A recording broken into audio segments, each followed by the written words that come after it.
As Iran is in the spotlight, tensions are continuing with the U.S. Tehran yesterday warning President Trump not to take action against the regime's leader there. That's right. NTD's Daniel Monaghan reports on that, plus updates on the Gaza Board of Peace. The comments from Iran come days after President Trump called for an end to Ayatollah Ali Khamenei's nearly 40-year reign. Iran's foreign minister issued a direct threat against the United States, warning that if attacked again, Tehran will respond with, quote, everything we have. President Trump addressed tensions with Iran over its assassination threats against him, speaking on News Nation. I would absolutely hit them so hard, but I have very firm instructions. Anything happens, they're going to wipe them off the face of this earth. Meanwhile, U.S. forces are repositioning toward the Middle East, including the aircraft carrier USS Abraham Lincoln. China is sure to be watching developments in Iran closely.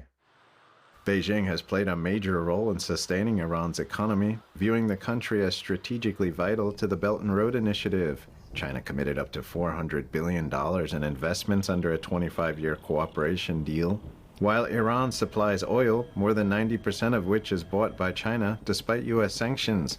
According to China expert Alexander Lau, this supports Beijing's push for yuan-based energy trade and de-dollarization. The Atlantic Council think tank reports that Iran, Russia, and China now trade sanctioned oil in Chinese currency.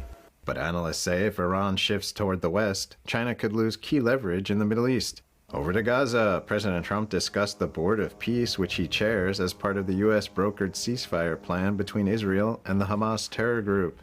We just created the Board of Peace, which I think is going to be amazing. Israeli Prime Minister Benjamin Netanyahu said today he had agreed to join the Board of Peace. His office earlier criticized the makeup of the board's committee.